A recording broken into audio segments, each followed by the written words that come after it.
Bonjour Jérôme, merci de nous recevoir ici au Centre culturel de Caraman pour cette exposition d'affiches. On vous suit. Allez, c'est parfait, suivez-moi.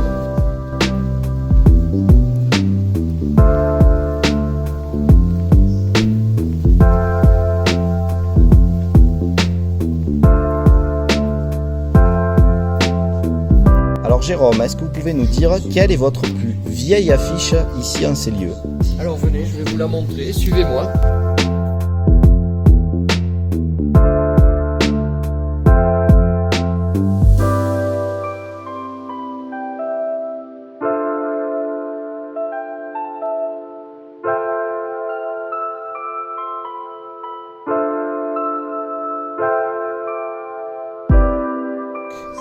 Nous sommes face à la plus vieille affiche de l'exposition, c'est bien ça Jérôme? C'est tout à fait ça, une affiche pour l'almanach comique de 1857 où on va retrouver certaines illustrations de Cham notamment, qui est un illustrateur qui a beaucoup dessiné entre les années 1850 et 1865 avec des illustrations de caricatures de personnages avec des figures un petit peu allongées, d'autres figures de personnages féminins avec des grands coups, des personnages qui sont stylisés sur des bases animales comme un chien, un personnage qui chevauche un taureau, et ainsi qu'une ménagère là, qui revient des courses avec un cheval dans le panier, quelque chose d'assez extraordinaire pour l'époque. Jérôme, cette fois-ci nous sommes devant votre affiche préférée. Oui, tout à fait. C'est l'affiche qui représente le journal La Lanterne, le journal républicain anticlérical, où nous découvrons un curé ressemblant à un vampire avec ses griffes enserrant le dôme de l'église de Montmartre, de la basilique de Montmartre. Une affiche très forte, très puissante, comme une image de bande dessinée qui pourrait représenter l'église en elle-même, défendant avec conviction la basilique de Montmartre, laissant planer au-dessus de Paris et de ses toits sa traînée lugubre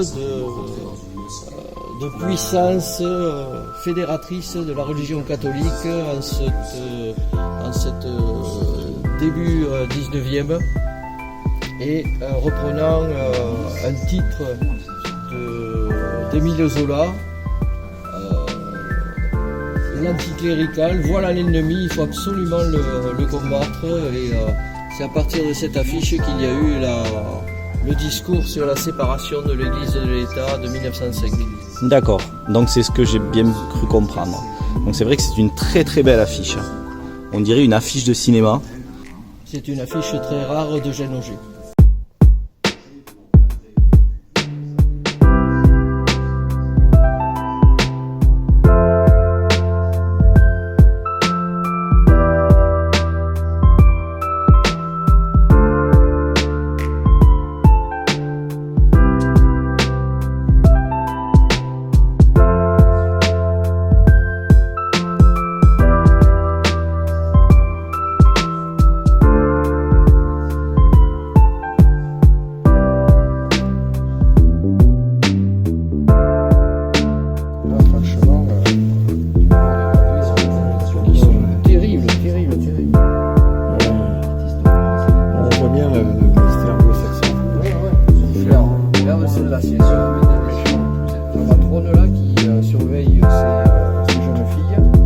Quand même avec des hameçons pour pouvoir cueillir les prédateurs.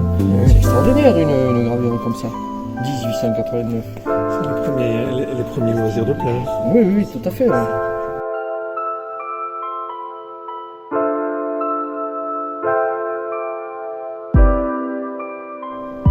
Alors Jérôme, j'ai entendu parler de cette histoire. Alors ce journal, Puck, donc un Américain serait venu cette semaine en expliquant en gros que son grand-père lisait ce genre de journal, mais il n'en avait jamais vu. Et il est venu ici dans le Lauragais pour en avoir, pour enfin pouvoir en fait mettre la main dessus en quelque sorte. Alors tout à fait, un visiteur complètement noyé dans la masse des autres visiteurs est venu, et en regardant en passant, en survolant au-dessus de tous les journaux qui sont présentés là, essentiellement des caricatures 19e de journaux français, de la multitude de journaux qu'il y a eu, a découvert tout à fait par hasard le journal Puck, donc qu'il connaissait de son grand-père et qui lui a parlé quand il était petit, qu'il avait lu. Et cette personne-là, complètement par hasard, a trouvé ce journal et il m'a dit mais aux États-Unis je n'ai jamais croisé ce type de journal et je viens ici dans le Lauragais pour le trouver et c'était extraordinaire et cette personne a été très émue de trouver la variété de journaux que j'avais présentés et notamment ces ouvrages-là, donc très rares, New York, 1889, c'est somme toute assez rare. De redécouvrir ça et d'avoir traversé de l'Atlantique avec ces journaux-là. Et c'est là où on s'aperçoit de la magnifique collection d'affiches et de journaux que vous avez. Merci, merci.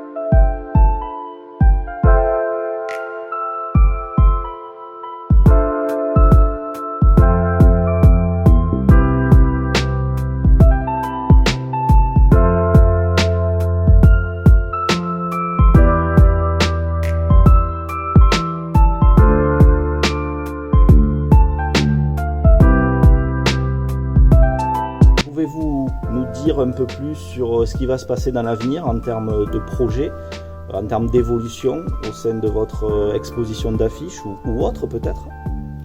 Alors ce qui m'intéresserait peut-être pour l'année prochaine, ce serait de représenter carrément la femme à travers l'affiche et à travers les affiches 19e. Je possède une petite collection d'affiches mais que je suis amené à pouvoir partager avec le plus grand nombre parce que cela ne sert à rien d'être collectionneur et de devoir égoïstement protéger les collections si on ne peut pas en faire partager au plus grand nombre. Parce qu'en fait, toutes ces affiches, c'est peut-être une collection, mais c'est surtout un patrimoine très intéressant à pouvoir partager pédagogiquement, à pouvoir présenter. Cette affiche, c'est une affiche d'Eugène Auger, qui est quasi inconnue du grand public, car tout en connaissant le personnage qui était assis sur cette échelle en train de coller l'affiche, en tant que colleuse d'affiches, on ne connaissait pas l'intégralité de l'affiche avec le texte. Donc c'est une affiche encore et toujours une affiche d'Auger inconnue qu'on vient de redécouvrir peut-être une centaine d'années après son impression.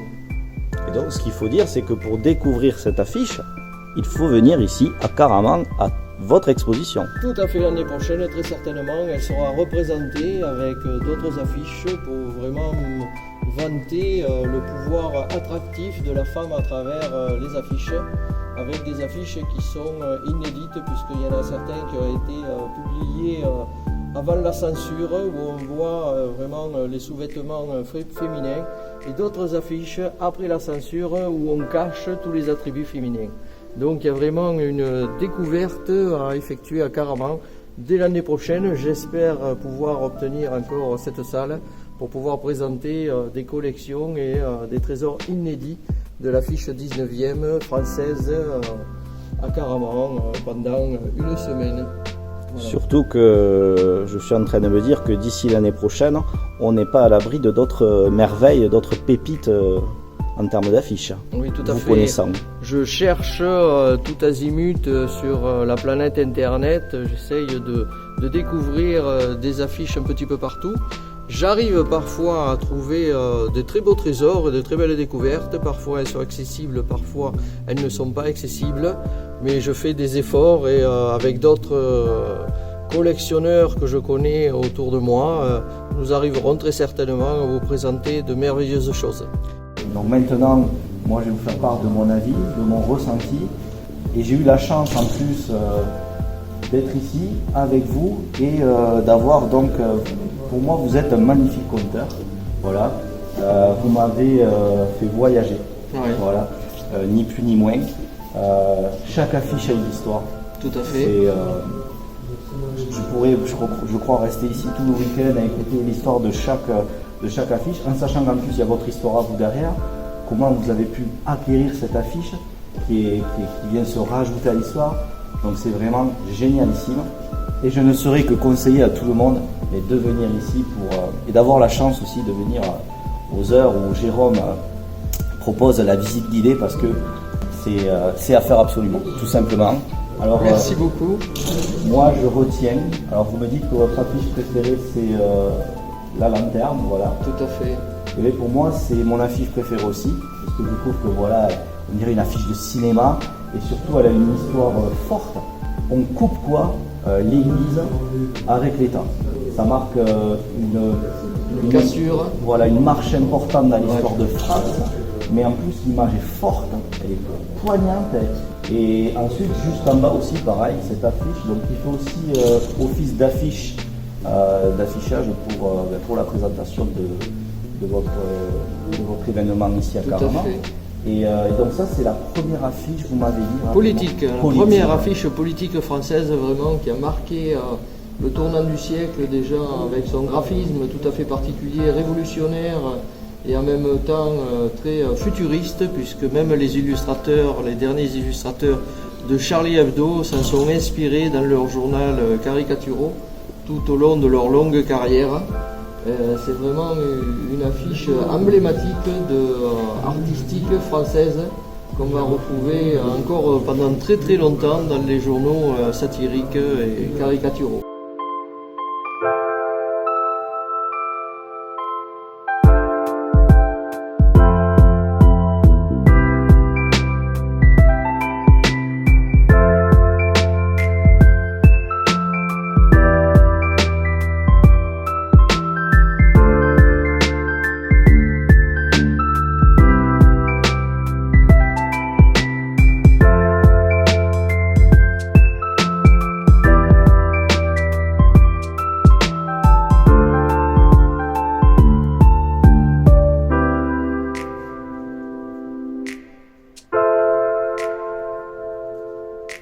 Alors Jérôme, est-ce que tu as un site où on peut... Je n'ai pas de site, je suis un internaute nouveau dans la profession des expositions. C'est essentiellement du bouche à oreille, mais dès l'instant où on aura un petit peu trouvé peut-être un endroit pour pouvoir faire nos expositions un peu plus dans le temps que temporairement, comme ça sur des petites périodes, peut-être qu'à ce moment-là on développera nos accueils avec des expositions qui soient différentes que temporaires. En tout cas, vraiment c'était une magnifique après-midi, une magnifique exposition, et merci beaucoup Jérôme de ton accueil et de nous avoir raconté toutes ces belles histoires. Voilà. Merci à vous. Avec grand plaisir. Et on vous dit à bientôt et au revoir tout le monde.